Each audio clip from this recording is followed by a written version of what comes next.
dude, if a Democrat were doing all this, I'm certain you would do a show eviscerating him.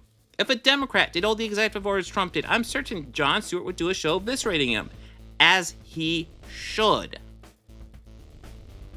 But because it's Trump and because, dude, we saw this coming, of course he would do it. Doesn't make it right. Doesn't make it right.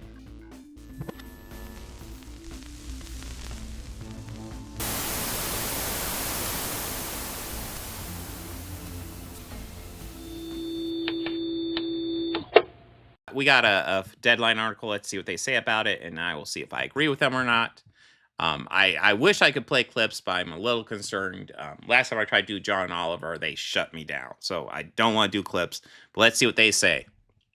So this week on The Daily Show, Jon Stewart cautioned Democrats from sounding the fascist alarm at every possible opportunity when it comes to President Donald Trump's executive actions in his first 100 days.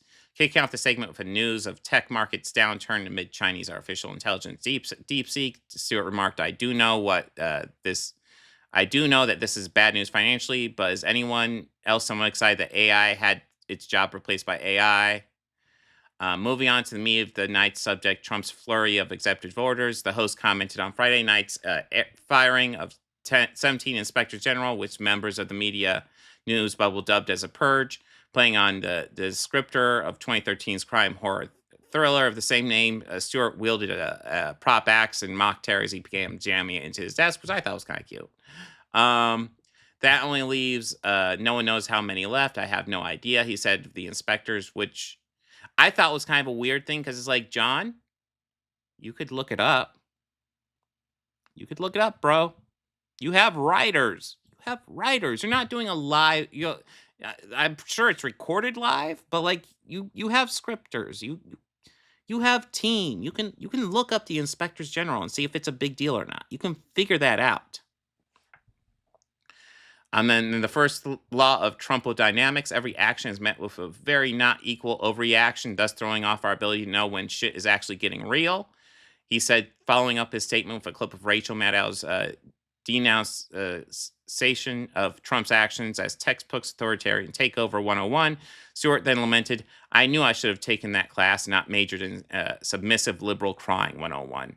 This is textbook authoritarian takeover 101. I knew I should have taken that class. And not majored in submissive liberal crying 101. Okay. When it comes to concerns about our democratic system, Stewart said the Constitution doesn't do much by way of safeguarding its people. For some reason, we were giving presidents the power of king. Then we say, oh, by the way, with that power, you're not going to do all of like kingly shit on us, right? To put it in a constitutional terms, if I could, don't hate the player, hate the founding fathers, which I will say, I think that's a fair criticism. It's a fair criticism that maybe the president shouldn't have that much power. He referenced Trump's Access Hollywood tape in Project 2025, saying that Trump is now democratically following through with affirmation mandates with governing approach. Now, that's true. We knew this was coming from Project 2025. We knew from, his whole joke is that essentially when Trump says grab him by the pussy, that's his governing approach. He's just going in there. He doesn't care. That's true. That is his governing approach. I agree. Trump's using the almost absolute power we have constitutionally granted him and the Republicans. Because this is Trump's theory in governance. He's already laid it out to not President Bush in 2005, back when he was still accessing Hollywood. And when you're a star, they let you do it. You can do anything. Grab him by the pussy. That's his governing philosophy. For all of it. Appointing people, firing people, writing executive orders, taking Greenland, making Wikipedia-like edits to the literal globe. But unfortunately, as of now, he's pretty much just democratically grabbing our pussy. Yeah, we said yeah. He has the consent of the people. The Trump administration was clearly ready for this. It was almost as though they had some project for what they might do in 2025. But just because we saw it coming, just because it's, we know this is how it works, doesn't mean it's not bad. Doesn't mean it's not worth being outraged about. So here, let me bring this up. All right, so it's loading in here, but you guys can see. Mid-air collision kills 67 people in the deadliest U.S. air disaster in almost a quarter century. I believe this happened last night. It happened really recently. I believe this was last night. It was like an airplane and a helicopter collided and killed 67 people. Fun fact. This is shortly after Trump gutted the TSA who would regulate this. So listen, can I guarantee this crash wouldn't have happened if Trump didn't take office? No, of course not. I can't guarantee that. Maybe it would have. But it is fucking telling that we so quickly get a fucking airplane crash when Trump starts gutting the government agency that would regulate shit like that. I mean, that is very fucking interesting. And fun fact, Trump actually came out already and started saying that this crash was because of DEI. And you know his MAGA fucking followers will follow this and be like, yeah, fuck yeah, it's DEI. Ignoring the fact that Trump gutted the agency that regulates this. Is Trump allowed to do this? Sure. Legally, yes, he's allowed to do this. But doesn't mean it's right. It doesn't mean like somehow reacting to this being as outrageous as it is an overreaction. 67 people are fucking dead. And there's a good chance they'd be alive if it wasn't for Trump. Just pointing that out. Hi, Elam. I'm making a point, Elam. I'm making a dramatic point, and you just like, I'm going to break it up. Here's a cute kitty. Anyways, so again, that's something Trump's allowed to do, but doesn't mean we aren't supposed like to call it out when it happens. It's a weird take from Jon. It's frustrating. We must be vigilant, but part of vigilant is discernment. Republicans control the House, the Senate, the executive, and the judiciary, and just about every move has been made that has been made till this point. We have granted them electorally. It's our fucking fault.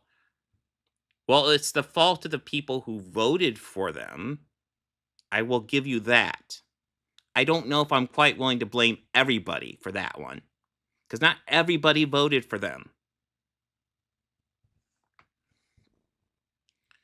The constant drumbeat of encroaching fascism will erode the credibility we will need hopefully if, and not when, it hits. In fact, Stewart said Trump's deportation orders are so popular they have collabs, and it's a segment with Dr. Phil. Okay, so just because this stuff is popular doesn't mean it's right. Again, just because it's popular doesn't mean it's right, doesn't mean it's moral, doesn't mean we don't have a right to be outraged over it, Jon. Again, you are somebody I agree with 99% of the time, but this is not a good take. Just because it's legal doesn't mean it should be done, bro. You should know that. Dude, if a Democrat were doing all this, I'm certain you would do a show eviscerating him. If a Democrat did all the executive orders Trump did, I'm certain Jon Stewart would do a show eviscerating him, as he should.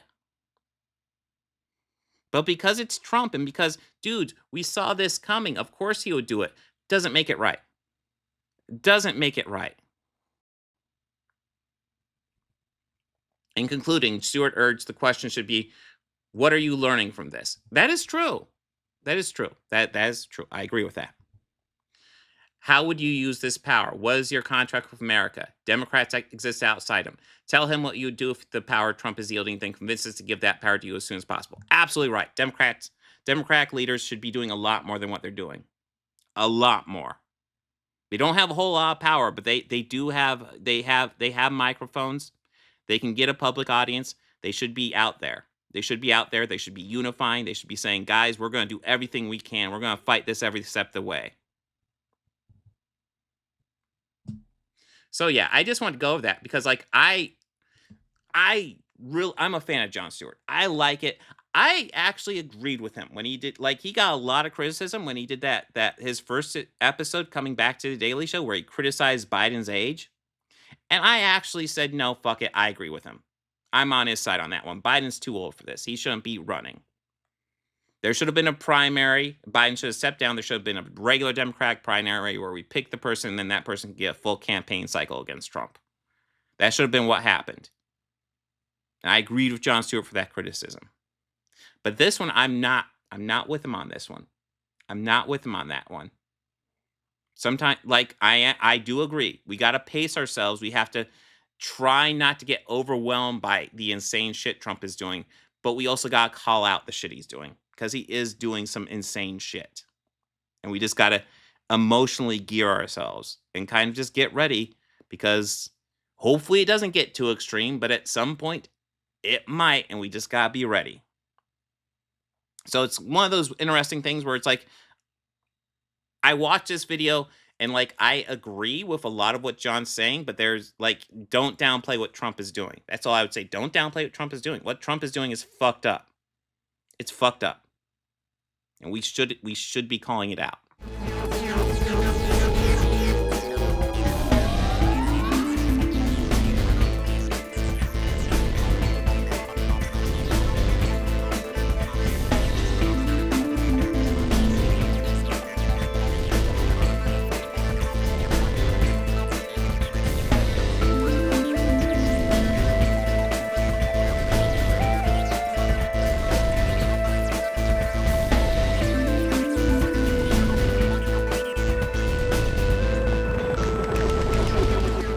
Books, records, films, these things matter. Call me shallow. It's the fucking truth.